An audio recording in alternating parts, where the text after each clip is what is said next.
Hi dear friends, fruit കസ്റ്റഡിൻ്റെ റെസിപ്പിയാണ് ഇന്ന് share ചെയ്യുന്നത്. എല്ലാവർക്കും ഒരുപോലെ ഇഷ്ടമുള്ള ഒരു ഡെസേർട്ടാണ് ഫ്രൂട്ട് സാലഡ് അല്ലെങ്കിൽ ഫ്രൂട്ട് കസ്റ്റഡ്. ഇത് തയ്യാറാക്കാനും നല്ല ഈസിയാണ്. എങ്ങനെയാണ് ഇത് ചെയ്യുന്നത് എന്ന് നമുക്ക് നോക്കാം. ഞാൻ റോഷ്നിയാണ് and you are watching heart to heart tinkles.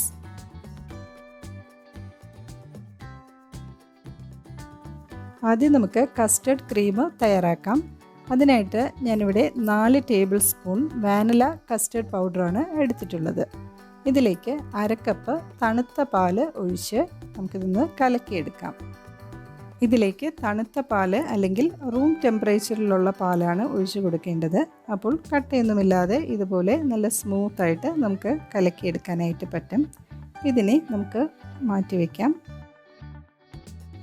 ഇനി നമുക്ക് ഒരു 3 കപ്പ് പാല് ഒന്ന് തിളപ്പിച്ചെടുക്കാം. അപ്പോൾ പാല് ഒന്ന് ചൂടായി വരുമ്പോൾ ഇതിലേക്ക് ഒരു 4-5 ടേബിൾ സ്പൂൺ പഞ്ചസാര കൂടെ ചേർത്ത് കൊടുക്കാം. നമ്മുടെ മധുരത്തിനനുസരിച്ച് ചേർത്ത് കൊടുക്കാം. ഞാനിവിടെ ഒരു 4 ടേബിൾ സ്പൂൺ പഞ്ചസാരയാണ് ചേർത്തിട്ടുള്ളത്.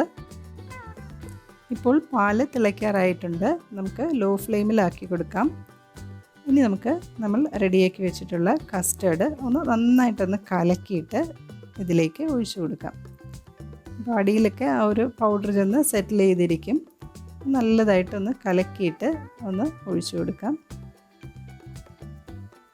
പെട്ടെന്ന് തന്നെ നമുക്കിതൊന്ന് ഇളക്കി കൊടുക്കാം. കസ്റ്റർഡ് ഒഴിച്ചു കൊടുത്തിട്ട് നമുക്ക് കൈയെടുക്കാതെ ഒന്ന് ഇളക്കി കൊടുക്കാം. ഇത് അടിയിൽ പിടിക്കാനൊരു ചാൻസ് ഉണ്ട്. അപ്പോൾ നമുക്ക് ഇളക്കിക്കൊണ്ട് തന്നെ ഇരിക്കാം. പെട്ടെന്ന് തന്നെ ഇത് തിക്കാകാനായിട്ട് തുടങ്ങും. 1-2 മിനിറ്റ് കൊണ്ട് തന്നെ ഇത് നന്നായിട്ട് തിക്കായി കിട്ടും. ഉണ്ടല്ലേ, ഇത് കുറച്ചുകൂടെ ഒന്ന് തിക്കായിട്ട് സൈഡിലൊക്കെ ഒന്ന് തിളച്ച് തുടങ്ങുമ്പോൾ നമുക്ക് ഓഫ് ചെയ്യാം. അപ്പോൾ ഒന്ന് സൈഡൊക്കെ ഒന്ന് തിളയ്ക്കാനായിട്ട് തുടങ്ങിയിട്ടുണ്ട്. ഓക്കെ, ഇപ്പോൾ നല്ല തിക്കായിട്ടുണ്ട്. നമുക്ക് ഓഫ് ചെയ്യാം. ഇത് തണുക്കുമ്പോൾ കുറച്ചുകൂടെ തിക്കായി വന്നോളും. നമ്മൾ ഫ്രൂട്ട് കസ്റ്റഡിൽ പൈനാപ്പിൾ ചേർക്കുന്നുണ്ട്. അപ്പോൾ പൈനാപ്പിൾ ചേർക്കാൻ നേരത്ത് പൈനാപ്പിൾ നമ്മൾ ഒന്ന് ചൂടാക്കിയിട്ടാണ് ചേർക്കുന്നത്. അല്ലെങ്കിൽ അതിലേക്ക് ചേർക്കുമ്പോൾ ഒരു കയ്പ്പ് വരാനുള്ള ഒരു സാധ്യതയുണ്ട്. ഞാനൊരു പാൻ അടുപ്പത്ത് വെച്ചിട്ടുണ്ട്. അതിലേക്ക് നമ്മുടെ പൈനാപ്പിളിൻ്റെ പീസസ് ഇട്ട് കൊടുത്തിട്ടുണ്ട്. 2 ടേബിൾ സ്പൂൺ പഞ്ചസാരയും കൂടെ ഇട്ടിട്ട് നമുക്കിതൊരു 5 മിനിറ്റ് ലോ ഫ്ലെയിമിൽ ഒന്ന് കുക്ക് ചെയ്തെടുക്കാം. ഇതിപ്പോൾ ഏകദേശം 1 കപ്പുണ്ട്. ചെറിയ സ്ക്വയർ പീസായിട്ടാണ് കട്ട് ചെയ്ത് എടുത്തിട്ടുള്ളത്. ഇപ്പോൾ പഞ്ചസാരയൊക്കെ ഒന്ന് അലിഞ്ഞിട്ടുണ്ട്. പൈനാപ്പിളിൻ്റെ പീസസൊക്കെ ഒന്ന് സോഫ്റ്റ് ആയിട്ടുണ്ട്. അപ്പോൾ ഇത് മതിയാവും. നമുക്ക് ഫ്ലെയിം ഓഫ് ചെയ്യാം. എന്നിട്ട് ഇത് തണുക്കാനായിട്ട് ഒന്ന് മാറ്റി വയ്ക്കാം.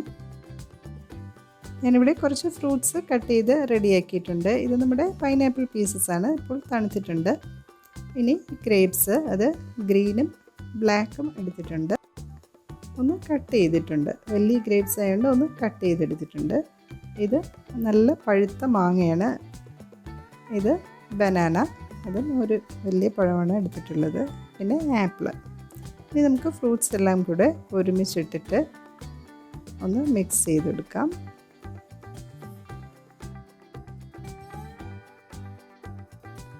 നമുക്കിതിലേക്ക് പപ്പായ ചേർക്കാം. പിന്നെ നമ്മുടെ മാതളം ഉണ്ടെങ്കിൽ അത് ചേർക്കാം.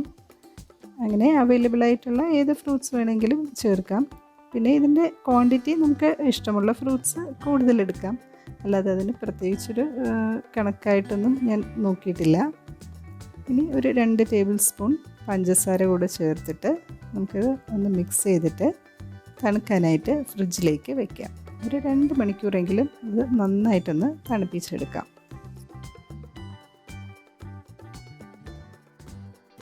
കസ്റ്റർഡ് ക്രീമും ഫ്രിഡ്ജിൽ വെച്ച് 2 മണിക്കൂർ നന്നായിട്ട് തണുപ്പിച്ചെടുത്തിട്ടുണ്ട്. ഇനി നമുക്കിത് സെർവ് ചെയ്യാം. ഞാനിവിടെ ആദ്യം കസ്റ്റർഡ് ക്രീം ഒഴിച്ചു കൊടുക്കുകയാണ്. നമുക്ക് വേണമെങ്കിൽ കസ്റ്റർഡ് ക്രീമും തണുത്ത ഫ്രൂട്ട്സും ഒരുമിച്ച് മിക്സ് ചെയ്ത് വേണമെങ്കിലും സെർവ് ചെയ്യാം. ആ ഒരു മെത്തേഡ് കൂടെ ഈ വീഡിയോയുടെ ലാസ്റ്റിൽ ഞാൻ ഇൻക്ലൂഡ് ചെയ്തിട്ടുണ്ട്.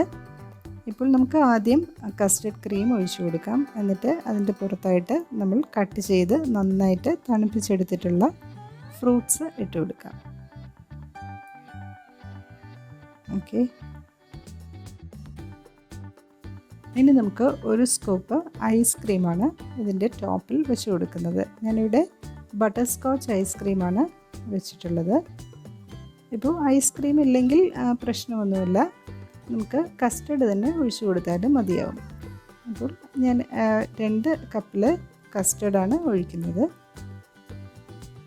കയ്യിൽ ഐസ്ക്രീം ഉണ്ടെങ്കിൽ ഐസ്ക്രീം വെച്ചാൽ മതി, അല്ലെങ്കിൽ ഇതുപോലെ കസ്റ്റർഡ് ഒഴിച്ചാലും നല്ല ടേസ്റ്റ് തന്നെയാണ്. ഒരു 4-5 ആൽമണ്ട്സും കാഷ്യൂ നട്ട്സും ഇതുപോലെ ചോപ്പ് ചെയ്തെടുത്തിട്ടുണ്ട്. അത് ഇതിൻ്റെ മുകളിലായിട്ട് വെച്ച് കൊടുക്കാം. ഒന്ന് കളർഫുൾ ആകാനായിട്ട് ചെറീസ് കൂടെ ചോപ്പ് ചെയ്ത് അതിൻ്റെ മുകളിലായിട്ട് വെച്ച് കൊടുക്കാം. പിന്നെ നമ്മുടെ ഗ്രേപ്സോ ആപ്പിളോ ഒക്കെ ഒന്ന് വെച്ച് കൊടുത്താൽ നല്ലൊരു കളറായിരിക്കും.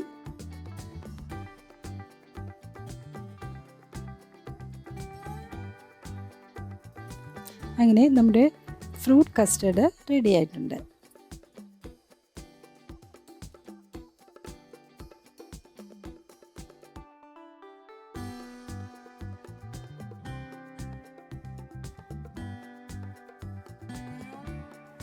ഇതുപോലെ ഫ്രൂട്ട്സും കസ്റ്റർഡും ഒരുമിച്ച് മിക്സ് ചെയ്തിട്ട് സെർവ് ചെയ്യാനാണ് ഇഷ്ടമെങ്കിൽ അങ്ങനെ വേണമെങ്കിലും നമുക്ക് ചെയ്യാം.